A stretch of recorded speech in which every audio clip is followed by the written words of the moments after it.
Demi mengalahkan timnas Indonesia, pelatih Cina Branko Ivankovic menjanjikan permainan menyerang saat berlaga di Stadion Utama Gelora Bung Karno. Ivankovic memahami situasi sulit yang dihadapi anak asuhnya. Kegagalan meraih poin bisa memupus impian Cina ke Piala Dunia 2026.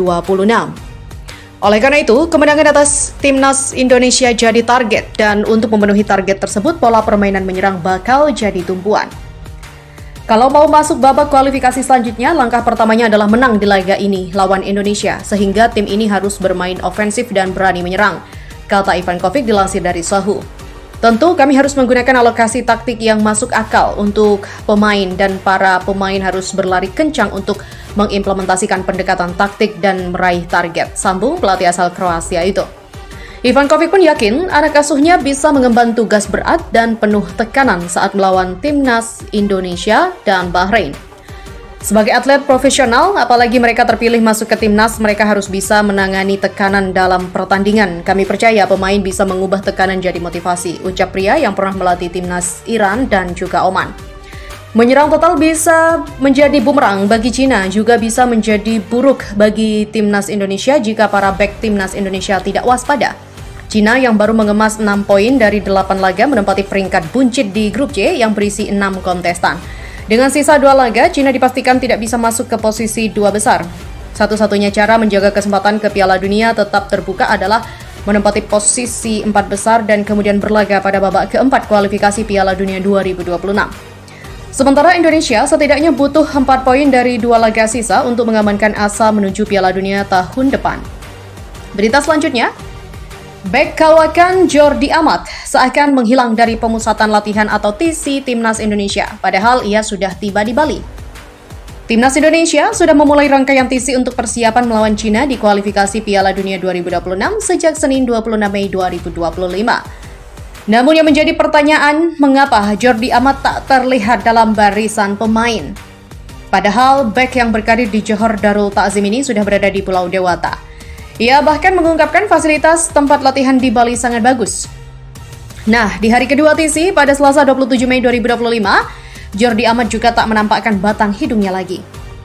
Dalam latihan hari kedua, ada 3 tambahan pemain yang ikut bergabung, yaitu Beckham Putra, Calvin Verdong, dan juga Justin Hubner.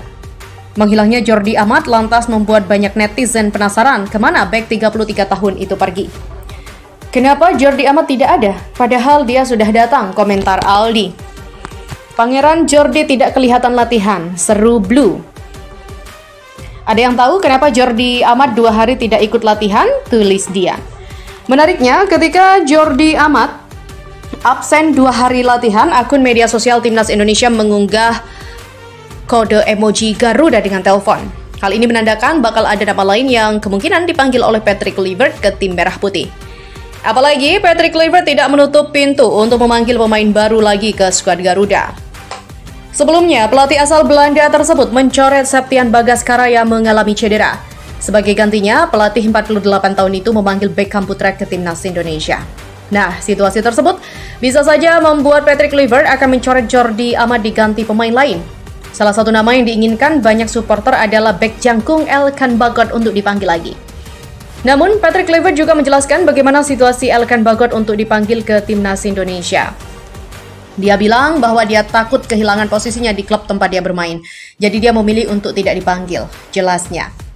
Assamese Hilgers untuk tampil perdana di Stadion Utama Gelora Bung Karno atau SUGBK kian terbuka lebar. Bek berusia 24 tahun itu resmi bergabung dalam pemusatan latihan atau TC Timnas Indonesia di Bali jelang duel krusial menghadapi Cina dan Jepang pada lanjutan kualifikasi Piala Dunia 2026. Kehadiran Hilgers diumumkan lewat unggahan Instastory resmi Timnas Indonesia pada Rabu 28 Mei 2025. Dalam video singkat tersebut, Hilgers terlihat menyapa beberapa rekan setimnya seperti Stefano Lillipelli, Joy Pelupelsi, dan juga Dan James. Tanda awal kebersamaan di skuad Garuda. Masuknya pemain FC20 ini tentu menjadi tambahan amunisi penting bagi pelatih Patrick Kluivert. Timnas Indonesia akan meladeni Cina di SUGBK pada 5 Juni mendatang, laga yang bisa menentukan langkah Merah Putih menuju Piala Dunia 2026. Hilgers sebelumnya sempat diragukan tampil karena mengalami cedera saat FC20 menghadapi Nek Nijmegen di babak playoff Eredivisie. Namun ia telah pulih dan kembali merumput dalam laga final playoff kontra AZ Alkmaar Minggu 25 Mei dengan catatan bermain selama 76 menit. Menariknya, 3 caps internasional yang telah dikoleksi Hilgers sejauh ini seluruhnya terjadi di laga tandang. Itu berarti, jika tampil pada 5 Juni nanti, Hilgers akan mencatatkan debut di hadapan publik sendiri. Sesuatu yang pastinya ditunggu-tunggu oleh fans timnas. Namun, satu catatan minor masih melekat. Dari 3 penampilannya bersama timnas Indonesia, Hilgers belum merasakan manisnya kemenangan. Rekornya adalah 1 hasil imbang dan 2 kekalahan. Akankah debut di SUGBK menjadi panggung pertama Hilgers merayakan kemenangan bersama Garuda? Ya, kita tunggu aksinya di Jakarta nanti. Timnas Indonesia sudah memanggil 32 pemain untuk persiapan melawan Cina dan Jepang di kualifikasi Piala Dunia 2026 zona Asia. Namun nantinya, pelatih Timnas Indonesia Patrick Kluivert akan mencoret 9 pemain karena hanya 23 nama saja yang bisa didaftarkan. Dan sesuai regulasi AFC, hanya ada 23 pemain saja yang bisa didaftarkan di laga lanjutan grup C babak ketiga kualifikasi Piala Dunia 2026 zona Asia. Jadi, mau tak mau, Kluivert harus mencoret 9 nama dari skuad yang didaftarkan saat melawan Cina 5 Juni 2025 dan Jepang 10 Juni 2025. Untuk yang pasti dicoret ada Martin Paes dan Marcelino Ferdinand. Pasalnya Paes dan Marcelino terkena akumulasi kartu, sehingga membuat mereka terpaksa absen di laga selanjutnya, yakni saat melawan Cina. Kemungkinan posisi Paes digantikan Emil Audero. Pasalnya, sampai saat ini, mantan kiper Inter Milan itu belum pernah debut bersama skuad Garuda meski sudah dinaturalisasi sejak Maret 2025 lalu.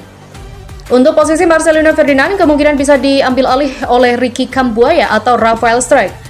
Pada saat timnas Indonesia menang 1-0 atas Bahrain pada Maret 2025 lalu, Marcelino bertugas di belakang oleh Romeni. Jadi, Ricky Kambuaya atau Rafael Struijk bisa menjadi opsi pengganti. Selain Paes dan Marcelino, ada sejumlah nama yang berpotensi dicoret, bukan karena tidak bagus, melainkan persaingan di setiap lini sangatlah ketat. Seperti Pratama Arhan dan Yance Sayuri bisa saja dicoret karena Kluivert memiliki Calvin Verdong, Dan James, dan Saini Patinama. Lalu di depan ada Ramadan Sananta, Stefano Lillipelli, dan Beckham Putra juga bisa saja dicoret. Untuk 2 nama terakhir, Beckham dan Lillipelli pertama kali dipanggil ke skuad Kluivert. Jadi jika ingin didaftarkan saat melawan Cina, keduanya harus bekerja keras meyakinkan tim kepelatihan Kluivert selama TC Timnas Indonesia. Berikut ini adalah 9 pemain yang berpotensi dicoret untuk laga Timnas Indonesia versus Cina. Yang pertama ada Martin Paes, kemudian Reza Arya, berikutnya Marcelino Ferdinand, ada Sandy Walsh, Pratama Arhan, Yance Sayuri, Ramadan Sananta, Stefano Lillipelli, dan juga Beckham Putra.